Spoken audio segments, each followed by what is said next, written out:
Nëse ndonjë person që e ke dashur ka përfunduar në xhenem, ndërsa ti je në xhenet. Si do ndodhi çështja? E kjo pa problem. Kena përmend, apo e ka përmend i dërguari sallallahu alaihi wasallam dialogun që do ndodh mes Ibrahimit alayhis salam dhe babas së vet. Baba vet ka qenë qafir? Po, qafir.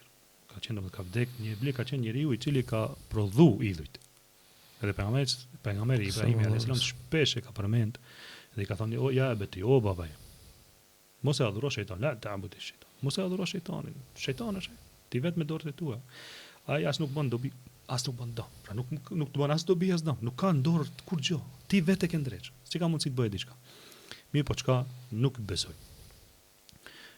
Në fund këtyre ajeteve Allahu Teala thot i lutet Ibrahim alayhis salam Allahu subhanahu wa taala dhe i thotë di la tukhsini yawm al-qiyamah. Mos më dëshpro ditën e gjykimit. Vjen tash ditë e gjykimit. Edhe vjen koha kur takohet Ibrahim alayhis salam me babën e vet, Azerin. Edhe tash ai piranove xhehenemit. Këtë dini Ibrahim alayhis salam, bile ka ndaluar që të lutet për ta. Fillimisht është lut, pastaj ka ndaluar Allahu subhanahu wa taala më vonë që të lutet për ta, sepse është kafir, është jo besimtar, do të hyjë në xhehenem për gjithmonë. Mi po ka ana që të thotë, nuk premtove o Zot, pra në këtë dialog, thotë nuk premtove Zot që nuk do të mërzitesh ditën e gjykimit. Ta si ti e baba jam në xhehenem për gjithmonë, kjo mërzi për mua.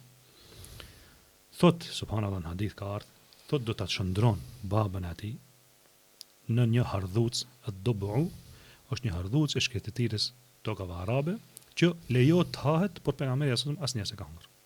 Mirë po është një prej hardhucave që është e beçme dhe është shumë, domethënë budallë i thonë. Ahmak në gjuhën. Domethënë nuk skap kurkundi. Edhe me qëllim thonë dietarët do ta shndron babën atij, pa e ditë Ibrahim alayhis salam. Ende duke u menduar për këtë çështje, do t'i thotë Zoti shif poshtë teje. Do ta shef një hardhuc edhe do ta dinë që është babë vet. Edhe thotë do të mirret ai hardhuca dhe do të hudhet në xhehenem për gjithmonë. Dhe kjo do t'ia lecon atij që mos ta ndjej atë mërzinë që ka pas gajles se do ta ndjen. Kur e ka pas është në formë kafshësh më të beçët edhe më të tulët, thotë nuk e ndjen fare dhe hudhet në xhehenem dhe kështu ja ul atë pjesën që ka. Pra kur kjo ndodh për babën e një profeti, mos flasin për njerëz të tjerë. Mos la bile pejgamberi ose edhe për babën e vet, një sahabit i ka thonë baba yt dhe baba im do të jenë në xhenem. Kjo është ai realiteti. I biri i Nuhit alayhis salam do të jenë në xhenem. Nuk kjo afërsia familjare nuk ndikon kurrë. Nepotizëm. Jo, po sidomos kur është çështja për kufër. I mosbesim. Edhe Allahu i thot Ibrahimit alayhis salam kur e bën këtë ndërmjetësimin që çka do bëjmë tash me babën tim. I thot in Allah harramahuma al-kafirin. Ka në ajet e lexojmë për ditë. Domethënë e lexojmë deri në ditët e sotit. E lexojmë ajetin Allahu ka ndaluar xhenetin për kafirat. Pra ti e din shumë mirë këtë rregull ka thënë. Pastaj ja mundson që t'ia shndron në atë kafshë dhe e hedh në xhehenem dhe nuk e ndjen atë dhimbje Ibrahimi alayhis salam. E rëndësishme personi i cili do të jetë banori i xhenetit. Nuk do ndjen mërzia që është tash unë s'kam u kënaqur se e kam në dashëm në xhenem familjar. Po jo, e përmendëm në fillim dhe përmendim edhe një që ta kenë qartë. Po dhe, çto? Domethënë al-khilau yawma idhin ba'duhum li ba'din adu. Akhila, është pjesa, do të thonë miqësia më e madhe që ekziston.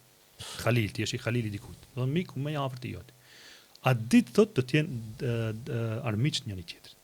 Këtë e bën Allahu subhanahu që mos ta ndjesh këtë. Do të thonë ditë do të jesh armiku i tij. Se ai është kafir. Ai nuk e ka besuar Allah. Nuk e ka ndjek rrugën e Allahut subhanahu. Se si ka mundësi njëri i cili nuk i përfill urdhën e Allahut të jenë në xhenet. Që Allah e ka kriju për ata të cilët kanë pas siklet, do të thonë nuk është lenë ti jesh musliman. Po da. Nuk është edhe rënë, po edhe nuk është lenë, sidomos kohët e sotit. Nuk flasim në aspektin e kryes së obligimeve se nuk janë të rënda ato. Po në përgjithësi, halali, harami, bën e këtë mos e bën këtë, shkaqje, mos shkaqje, domethënë kjo bën, kjo s'bën. Këto gjërat janë njeriu në shin sistem. Kjo nuk është keq. Po nuk është e dashur për nefsin. Për epshin kjo është, domethënë vënia kufive, epshin e ka armik më të madh.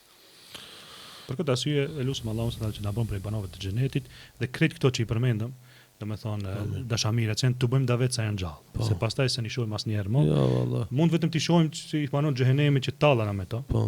Apo që të gëzohemi që neve nuk jemi prej tyre, mirë po se do të na vijnë gjina për to, jo. Jo. Nëse na vjen gjina, derisa janë gjallë, çfarë do bëjmë davet të kthehen në rrugën e Zotit, bëjmë dua bile më shumë e pastaj t'i thirrim në rrugën e Allahut subhanahu wa taala që ti kena bashkë me xhenet. Inshallah Allah na mundson neve të him xhenet e të gjithë muslimanëve. Amin.